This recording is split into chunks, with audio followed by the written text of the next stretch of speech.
Winning a major prize in your chosen field is usually regarded as a surefire route to success, but it isn't always the case. Previous winners of the Barclaycard Mercury Prize, such as Arctic Monkeys and Elbow, have gone on to great things, but others, such as Speech Debelle and Miss Dynamite, have floundered. Our culture editor Matthew Kane has been to check out how the latest winners, Alt J and the band named after the computer keyboard Shortcut, are faring.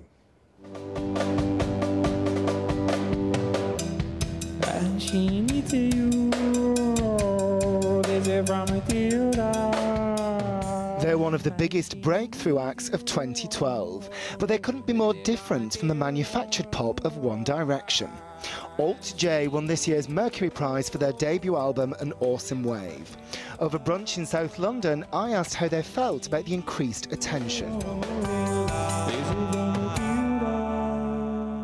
Winning the Mercury means that your second album is kind of guaranteed an audience, which is really nice. That does take the pressure off in a way, because I know people are going to listen to our next album.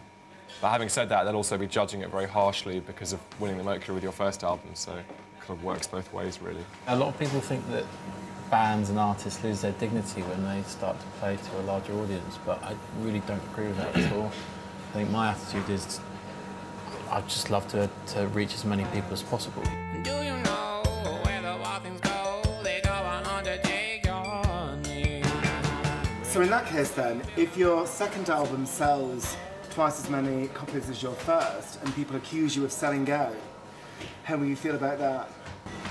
I think if we've created an album that we all love and we're proud of, then I think it's two fingers up to those kind of people, really.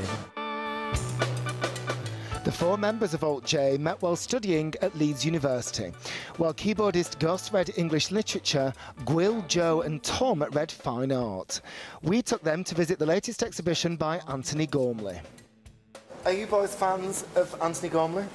Yeah. I think if you have someone like Anthony Gormley who's, has worked outside the gallery a lot, and then you put him in a gallery, then it definitely out here, it definitely seems like it's some sort of dialogue with the actual space. Like, he couldn't just go into a space and he could just do it. Why do you say that with a smile on your face? Because I sound like an idiot.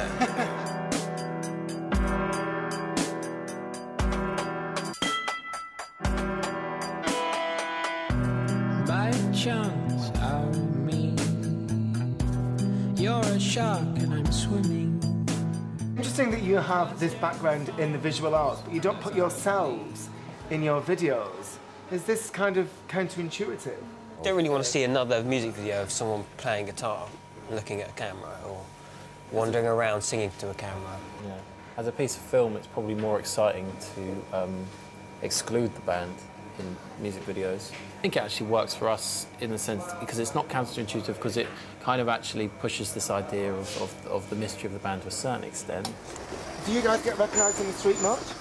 It's normally after we've played a gig we get recognised, but we don't actually. Immediately after coming off stage. Immediately. Like, you and Alt J? Yeah. And even then, sometimes they don't know. And even though we've talked about you not appearing in videos and things, is there a part of you that kind of likes the recognition? You get a little twinkle of satisfaction? Oh, who doesn't say love nice things? Everyone loves a bit of that's recognition. Nice. Like Coldplay and Mumford & Sons, Alt J are unashamedly middle class, something that's often held against them. I think it's kind of like, maybe like the myth of the artist. Sort of like you've got to be like tormented and like have all sorts of issues going on. Probably a drug habit, things like that, for you to sort of be established as a figure that can sort of channel emotions through your artwork. I think it can be to do also with like privilege and stuff. People assume that if we're middle class and nice, we must have had all our guitars bought for us by Daddy, and just like we're not like, we didn't start. We must have somehow had some help along the way, and we didn't just start the band ourselves. And have you had help, or have you worked hard? Well, no, we started with completely nothing, didn't we? We were sort of borrowing instruments and making do with what we had.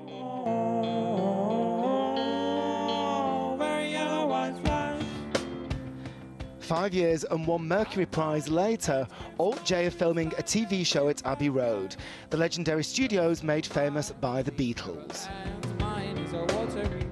It's hard to relate to. Me personally, I don't feel like we're the same. Like I still get starstruck and I still kind of feel overwhelmed. And I don't go in there thinking, well, of course we're here. We should be here. Yeah.